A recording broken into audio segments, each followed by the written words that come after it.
चलिए हम अपने अगले सवाल की तरफ चलते हैं। ध्रुपद गायक किरीत सिंह जी से बातचीत चल रही है और बहुत सुंदर, बहुत रोचक जानकारी हमें मिल रही है संगीत के बारे में, और खास तौर पर ध्रुपद के बारे में हम जान रहे हैं।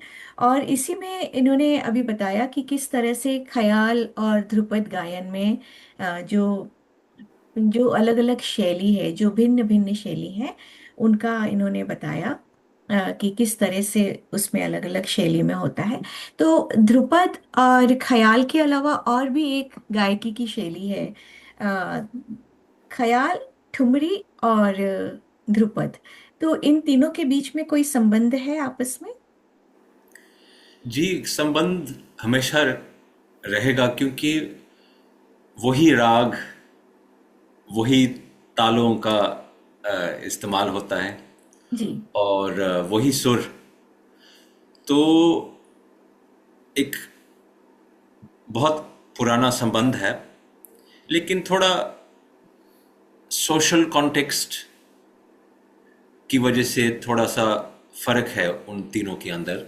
जी। कि ठुमरी शैली जो है, ऐसा माना जाता है कि वो कोठे में, जी। जो कि तवायफों का जो सिस्टम था इंडिया में, जी। उसी सोशल कॉन्टेक्स्ट में ठुमरी का उत्पन्न हुआ।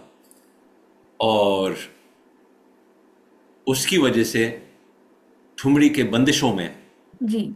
ज्यादा श्रृंगार रस मिलता है। जी। और उसकी गायकी, जो गाने का जो अंदाज है ठुमरी में, जी। ज्यादा ऑर्नामेंटेड है। अच्छा। और कुछ खास ऑर्नामेंट्स है जो कि मुर्की और खटका और हरकता, दीज जी। छोटे छोटे ऑर्नामेंटेशंस जो हैं, अलंकार जिसको हम कहते हैं, जी। वो ठुमरी में होता है। अच्छा। और वो श्रृंगार रस की बंदिशों को सूट करता है। अच्छा। वर्ड्स के साथ एक रस पैदा हो जाता है जो कि श्रृंगार रस, जिसमें श्रृंगार ज्यादा महसूस की जा सकता है। जी। तो वो ठुमरी का सोशल कॉन्टेक्स्ट है। फिर ख्याल, वो ध्रुपद की बात पहले करता हूँ कि जी। जी। वो टेम्पल्स में, जो मंदिरों में और जो ठाकुर द्वारों में और गुरुद्वारों में उसका इस्तेमाल होता था, और सूफी खानकाहों में भी उसका अच्छा। यूज होता था। लेकिन बाद में जो अच्छे म्यूजिशियंस टेम्पल के, जी। वो दरबार में आए, तो ध्रुपद भी दरबार, जो रियासतों में, राजाओं के रियासतों में फिर ध्रुपद जी। आया। और शायद अगर कुछ लोग इतिहास से वाकिफ हो, जी। तो सदारंग और अदारंग, जो कि मियां तानसेन की परंपरा में मशहूर म्यूजिशियंस थे 18वीं सदी के, जी। सदारंग अपने शिष्यों को ख्याल की बंदिशें सिखाते थे। अच्छा। तो उसी समय से ख्याल आहिस्ता आहिस्ता उसका सुनने का और गाने का, बजाने का ज्यादा हुआ। और फिर 20वीं सदी तक ध्रुपद कम होता गया, अच्छा। जो कि क्योंकि वो ख्याल शैली जो है वो ज्यादा प्रचलित हो गई। हो गया था। हाँ। जी। और उसके साथ फिर ध्रुपद की पॉपुलैरिटी थोड़ी सी डाउन हो गई थी। अच्छा।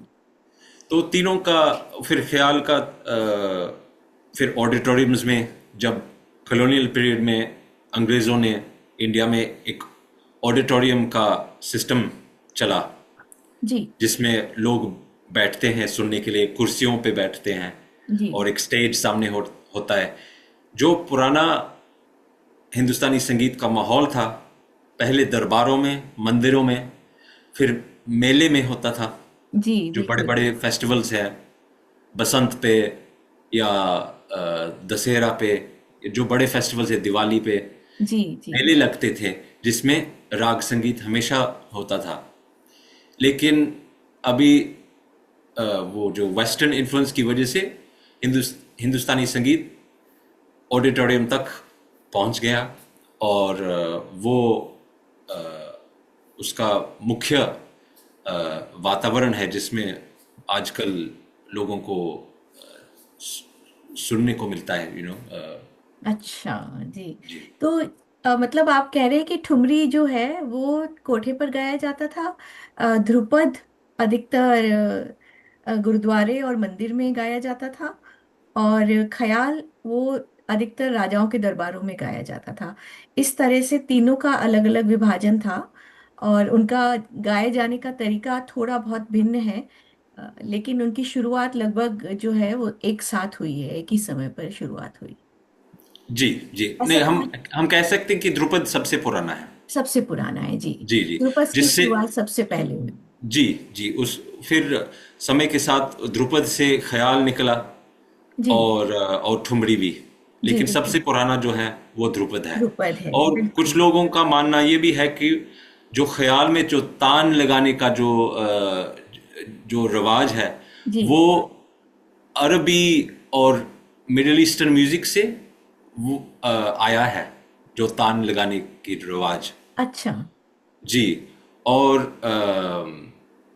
ध्रुपद में वो सपाट तान, जो जिसमें बहुत सारे सुरों का जी। होता है, वो नहीं, उसका इस्तेमाल नहीं होता था। नहीं किया जाता ध्रुपद था। में सिर्फ मींड, जो पुराने सब कॉन्टिनेंट के अलंकार जो हैं, जी मींड, गमक, जी उन अलंकारों का इस्तेमाल होता है। और गमक के 12 प्रकार, और भी प्रकार भी होंगे, लेकिन 12 जी प्रकार माने जाते हैं।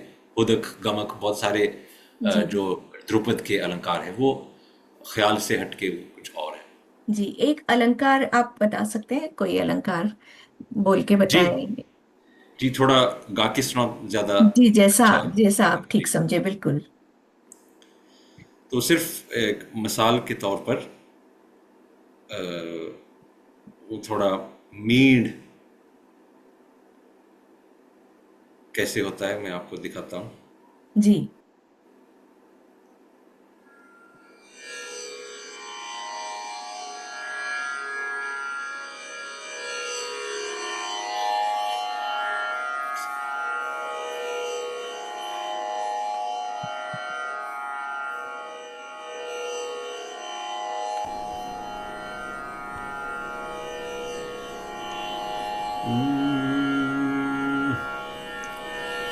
तो थोड़ा समझाता हूँ कि सुरों, कौन से सुर का इस्तेमाल हो रहा है। तो अगर श्री राग में जी श्री राग में अगर सुर बताऊंगा, तो सा, रे, प, 3 सुर जी का इस्तेमाल किया। सा, रे और प। जी ठीक है। लेकिन अगर सिर्फ सा, रे, प गाऊंगा इसी तरीके से, तो श्री राग नहीं बनेगा। जी सा, रे, प, ये श्री राग नहीं है, ये सिर्फ सा, रे, प के सुर है। जी तो मींड के साथ जब पंचम, प और रे, पंचम और ऋषभ, जी जब उसकी संगति मींड के साथ हो, तभी श्री राग का थोड़ा असली जो रस है, उसका असली माहौल तभी पैदा हो जाएगा। जी तो सा, रे, पा, रे, पा, रे, गा, रे, सा। तो ये रे और पा, जिस तरीके से मैंने जोड़ के गाया, तोड़ के नहीं, जी रे पा, ये तोड़ के गाया मैंने। जी, संबंध अगर टूट गया। रे पा रे गा रे सा, तभी श्री राग का थोड़ा माहौल पैदा हो जाएगा। तो ये एक मींड का मिसाल है। जी, बहुत सुंदर, बहुत ही खूबसूरत, बहुत बहुत सुंदर। मेरे यहाँ पर कुछ प्रश्न एक और आया था। हमारे साथ जो दर्शक जुड़े हुए हैं, जो श्रोता जुड़े हुए हैं, उनमें से एक हैं उषा किरण जी। वे हमसे पूछ रही हैं, आपसे पूछ रही हैं दरअसल, ध्रुपद और धमार में भी कुछ संबंध है क्या? जी, अक्सर ध्रुपद और धमार एक साथ लिए जाते हैं। जी। कि धमार में जो गायन शैली है और ध्रुपद में भी एक ही है बेसिकली। ज्यादातर लोग ऐसे मानते हैं कि एक ही ध्रुपद धमार एक ही शैली है, और सिर्फ धमार का वो धमार नाम जो है वो एक ताल से आया है। अच्छा। धमार जॉनर का नाम भी है, शैली जी। का नाम भी है, जी। और ताल का नाम भी है। जो 14 मात्रे जी। का एक ताल है जिसको धमार कहते हैं। जी। और उसमें ध्रुपद अंदाज से बंदिश गाए जाते हैं। जी। लेकिन थोड़ा सा, क्योंकि धमार में एक अक्सर जो विषय, बंदिश का जो विषय है, जो टॉपिक है, वो जी। अक्सर होली फेस्टिवल का होता है। अच्छा। होली फेस्टिवल, जैसे कि जी। कृष्ण और राधा खेल रहे हैं, होली जी। जी। होली खेल रहे हैं, रंग, ये सब ध्रुव धमार में ही उसका ये विषय मिलता है ज्यादा बंदिशों में। अच्छा। जी। तो जी। उसके साथ एक प्लेफुलनेस आता है। लयकारी में हम उपज करते हैं, इम्प्रोवाइज करते हैं। और अगर हम इमेजिन कर सकें कि जी। वो सीन चल रहा है होली का, और रंग, होली खेल रहे, गोपी, गोपियां, कृष्ण जी। और राधा, और ये सब मथुरा में ये सीन चल रहा है। तो उसको इमेजिन करके हम बंदिश में और अपने म्यूजिक में हम उसी माहौल को इमेजिन करते हैं। रिक्रिएट कर सकते हैं। जी जी। जी। तो ये आपने अभी ताल के बारे में बताया कि धमार एक ताल की तरह प्रयोग किया जाता है। तो ध्रुपद में विशेष तौर पर कौन से ताल का प्रयोग किया जाता है?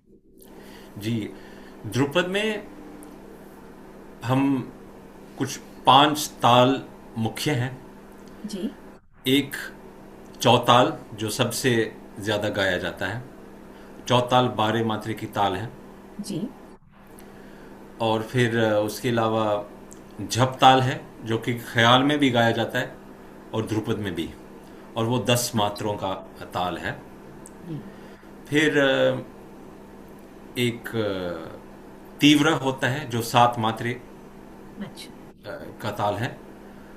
और एक सूल ताल, जी। जो ज्यादा ध्रुपद में गाया जाता है, वो भी 10 मात्रे का ताल है, लेकिन उसका विभाग, उसका जो डिविजन्स है, जी। वो झप ताल से अलग है। जी। तो ये झप ताल, सूल ताल, चौताल, तीव्र और धमार, जो कि धमार की खास ताल है, ये अच्छा। ध्रुपद के मेन ताल विशेष ताल है ये। जी। जी, बहुत ही बढ़िया, बहुत सुंदर। आप हमारी बातों के, हमारे प्रश्नों के बहुत ही अच्छे जवाब दे रहे हैं, और हमारा ज्ञानवर्धन भी हो रहा है। और हमारे साथ और भी दर्शक जुड़े हुए हैं। उनमें से एक हैं साधना वेद जी।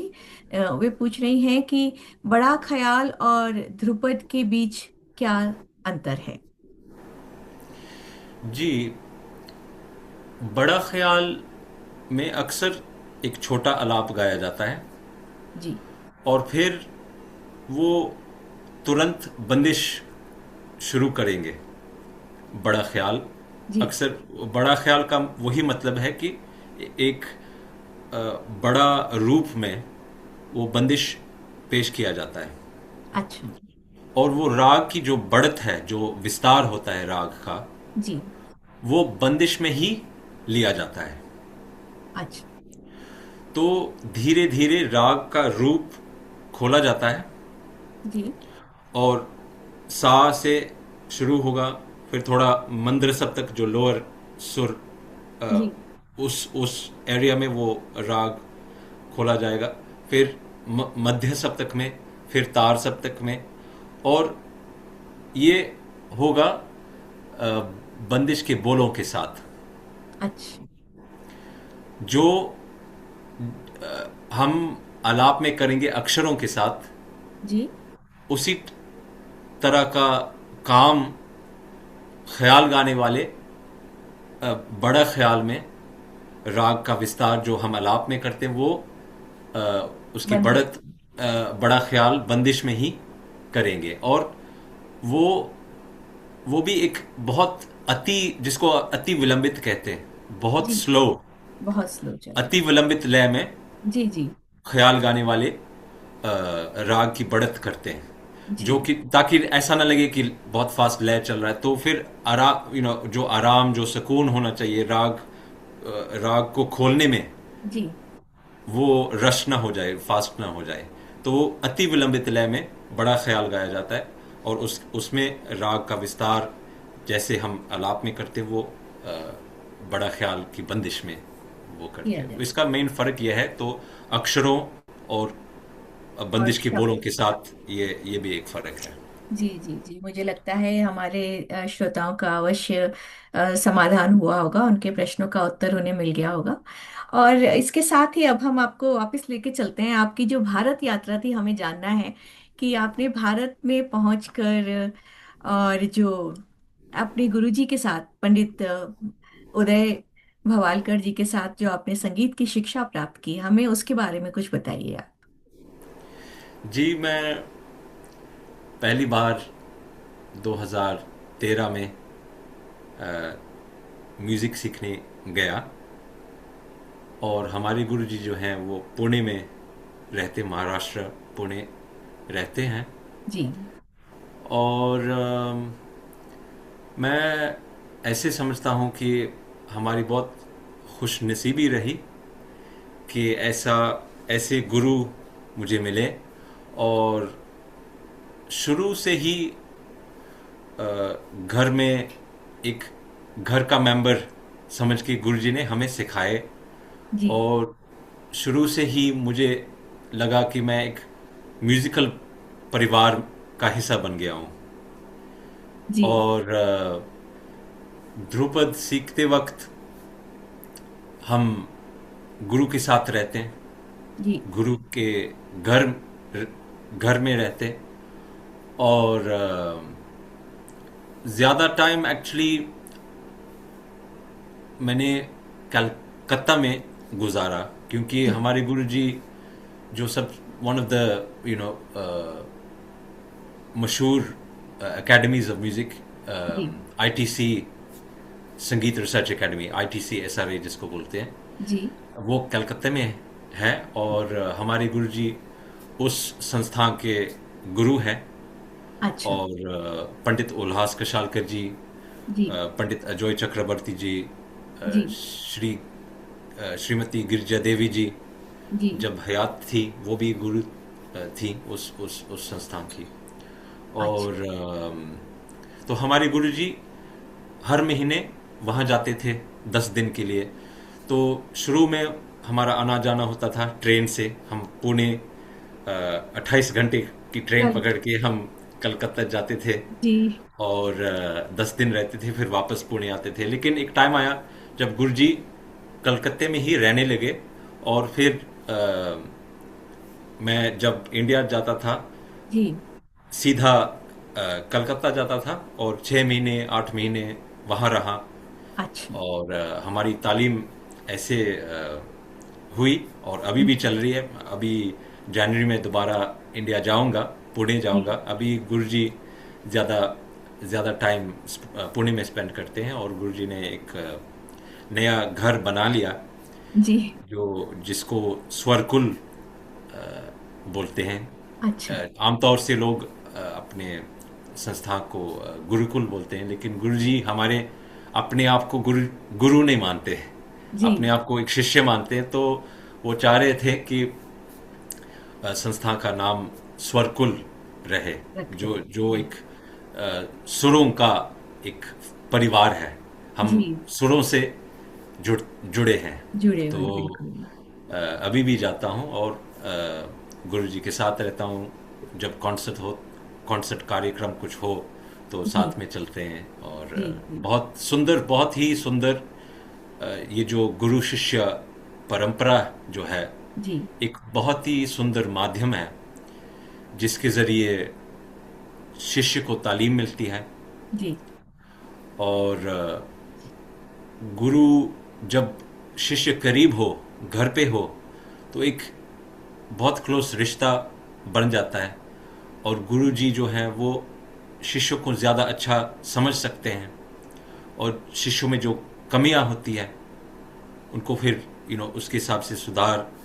और ये सब बहुत ही कमाल का परंपरा है जो हजार सालों से चल रहा है और जी। अभी भी चल रहा है। और उसी की वजह से ध्रुपद हमें तक पहुंच पाया।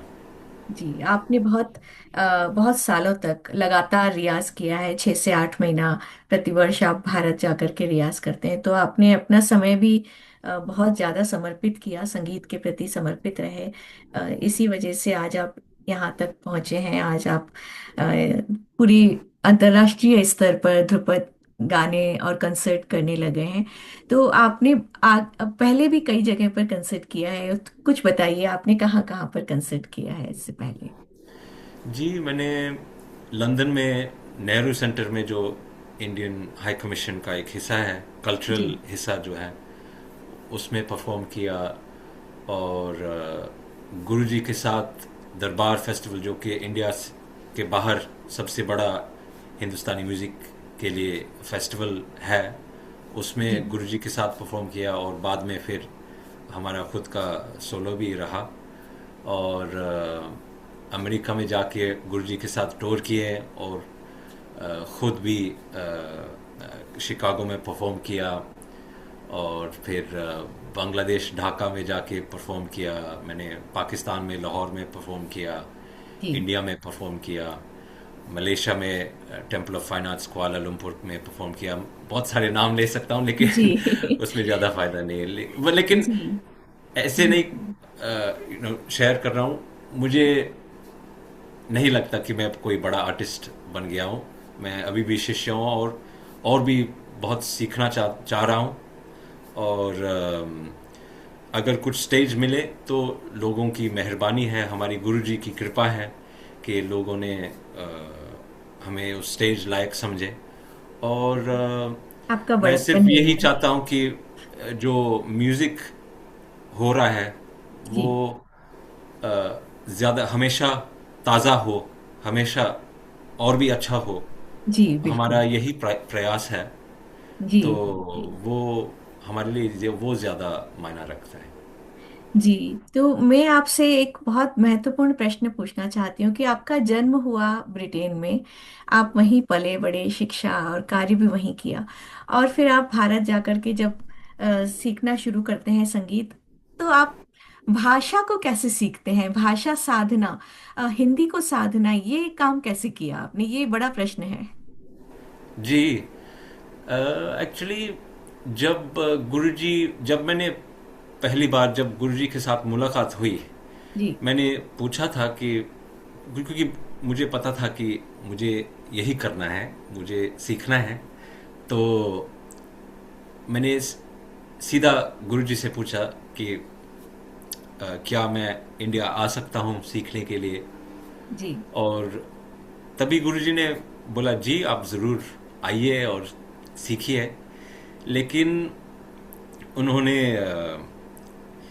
ये भी बताया कि अगर आपको सीखना हो तो आप इंडिया आइए, आप इंडिया रहिए, आप खाने का अनुभव लिए, जी। आप मौसम का अनुभव ले, आप भाषा भी सीखें, जी ताकि जो जिस जमीन, जिस संस्कृति, जिस देश ने इसी म्यूजिक को पैदा किया, जी वो पूरी संस्कृति और कल्चरल और देश का अनुभव लेना चाहिए, अपनाना चाहिए, बिल्कुल। ताकि वो म्यूजिक में ऐसा ना लगे कि कोई विदेशी गा रहा है। जी ये बहुत गुरुजी ने पहले मुलाकात में ही यही शब्द बताए कि जी जी ऐसे ही आपको करना पड़ेगा, कि कल्चर को अपनाना, भाषा सीखना, ये सब। तो जी जी ये बहुत ज़्यादा मेरे मन में रहा और मैंने इसी तरीके से सीखने की कोशिश की। और जब मैंने मास्टर्स और पीएचडी शुरू किया, तो उसके लिए भी मैंने फॉर्मली हिंदी का कोर्स लिया, और फिर बाद में थोड़ा सा फारसी का कोर्स भी लिया। और जैसे मैंने आपको बता चुका हूँ जब हम अ, बात कर रहे थे पहले, बात कर रहे थे। जी कि जब मेरा यूनिवर्सिटी चल रहा था, तो मैं भारतीय विद्या भवन जी सेंटर जो लंदन में है, जी मैं वीकेंड पे जाता था संस्कृत, थोड़ा संस्कृत की पढ़ाई करने के लिए। तो मुझ में एक भाषाओं की इंटरेस्ट है, अभी भी है। और मुझे लगा था कि अगर इसी जॉनरा जी लेके अगर कुछ करना चाहूँगा, तो उसके लिए भाषा आनी चाहिए, बहुत ज़रूरी होगी। और जो बंदिश मिलते हैं वो अक्सर पुरानी भाषा में, जो ब्रज भाषा जिसको हम कहते हैं, जी उसी भाषा में वो बंदिश मिलती है। जी तो थोड़ी सी भाषा आनी चाहिए बेसिकली, ताकि वो जी हम बंदिश के बोल को समझ सकें। जी और बिल्कुल। जब मेरा रिसर्च भी चल रहा था, पीएचडी भी चल रहा था, तो जाहिर है कि कुछ जो पुराने मैन्युस्क्रिप्ट्स पढ़ने के लिए, समझने के लिए कुछ फारसी भी आनी चाहिए जी कुछ, क्योंकि पंजाब में, शायद सब लोगों को नहीं पता होगा, लेकिन पंजाब में कॉलोनियल पीरियड के अंदर जी उर्दू ऑफिशियल भाषा थी पंजाब की। और पंजाबी ज़बान जो है वो घरों में उसका इस्तेमाल होता था, लेकिन जो ऑफिशियल डॉक्यूमेंट्स वो उर्दू में थी। जी महाराजा रंजीत सिंह जो कॉलोनियल पीरियड से पहले, जी उनके दरबार में फारसी ऑफिशियल भाषा थी, दरबारी भाषा थी। अच्छा। और जो कविता होती थी वो ब्रजभाषा में होती थी। जी तो नॉर्थ इंडिया में एक ऐसा भाषाओं का एक मेल्टिंग पॉट है, जिसमें उर्दू, हिंदी, ब्रजभाषा, पंजाबी, गुजराती, बंगाली, सो मेनी अलग अलग भाषाएं। भाषाओं का जी, नदियों का संगम है इस्तेमाल। एक तरह से, भाषाओं का संगम। जी जी। तो मुझे एक इंटरेस्ट है भाषाओं की, और मैंने कुछ तीन चार, थोड़ा सा मुझे अच्छी तरह से एक शुद्ध हिंदी नहीं आती है, शुद्ध उर्दू भी नहीं आती है, कुछ शुद्ध नहीं आती है, लेकिन जो भी आता है वो मैंने हमेशा सिर्फ यही सोच के किया कि उतना आनी चाहिए, ताकि वो ऐसा ना लगे कि अच्छा जी उनको समझ नहीं आती है। नहीं है, लेकिन आप बहुत अच्छी हिंदी बात कर रहे हैं और हमें सब समझ में आ रहा है, एकदम शुद्ध हिंदी में बात कर रहे हैं। और नहीं इतनी नहीं, शुद्ध आप, हिंदी। मुझे पता है कि आप सब हिंदी सीखने वाले, और आप बहुत अच्छी तरह से, मुझे बहुत अच्छा लग रहा है आपकी हिंदी सुन के, क्योंकि बहुत शुद्ध, और जो आम तौर से जो नहीं मिलती है वो आप आपसे मिल रही है। तो मुझे बहुत खुशी धन्यवाद। हो रही। और मुझे पता है कि आप सब जो हिंदी सीखने वाले अच्छी तरह से हिंदी को जानते हैं, मुझसे ज़्यादा अच्छा बोलते होंगे। तो मैं माफ़ी चाहता हूँ जितनी भी गलतियाँ बिल्कुल नहीं, हुई हैं। आप देखिए, आपकी तारीफ कर रहे हैं यहाँ पर जो हमारे दर्शक हैं, वे कह रहे हैं आप जैसे साधकों का हमारे संगीत के प्रति प्रेम व समर्पण देखकर भारतीय संस्कृति व संगीत पर गर्व होता है। आप बहुत अच्छी हिंदी बोलते हैं। और आपकी आपका विनम्रता प्यार व है आप। बड़प्पन को नमन, ये दोनों कमेंट किए हैं उषा जी ने। और बहुत इसके धन्यवाद। अलावा हमारे साथ राकेश कौर जी जुड़ी हुई हैं। वे आपसे प्रश्न पूछती हैं। वे कहती हैं कि I come from Punjabi Sikh background. वे शायद अपना प्रश्न स्वयं पूछना चाहें। राकेश जी, आप पूछना चाहेंगे अपना प्रश्न? Asida, hello, namaste. Thank you very much. थोड़ा थोड़ा तेज बोलना पड़ेगा। आवाज बहुत या नहीं, मैं सिर्फ पूछना चाहती है, I'm from a Punjabi background, the Sikh Punjabi background. I love it very much. I love also music, kirtan, rag. I love all classical music. And in the Guru Granth Sahib, we talk about rag, especially in the last pages. And in Los Últimos Páginas, ਜਿੱਥੇ ਗੁਰੂ ਗ੍ਰੰਥ ਸਾਹਿਬ ਹੈਗਾ, ਉੱਥੇ and ਦੇ ਵਿੱਚ ਰਾਗ ਦੇ ਬਾਰੇ ਬੋਲਦੇ ਨੇ. And it's very interesting. It fascinates me. It's really beautiful. I want to study that more, and I will study that more. No, and of course, then you have rag. Classical. There's so much rag in the world. There's so much. I know there is lots of rag, different types of rag. And no, I just wondered if there is a link between rag, which is outside the Guru Granth Sahib, the Sri Guru Granth Sahib, if there's any kind of link, and perhaps what I could also look into why perhaps some rags weren't introduced into the Guru Granth Sahib. It'd be interesting to find out. But anyway, rag is rag. It's beautiful. It connects us to different times, and obviously the day, time, morning, night time, feelings, the season. So no, I just wondered if you feel, or do you have any knowledge of or anything that you came across in your learnings, in your teachings, in your about some rag that wasn't added, or your feeling about it being connected, or if it's just all connected because it's music at the end of the day, or I don't know, just an open question really about the fact of rag that's probably like Drupad. I get that isn't mentioned, I don't think, in the Guru Granth Sahib. I'm not sure, but anyway, I just wanted to know your opinion about if it's the link between rag that's not included and that is included. Yeah. So I'll answer in English for this question.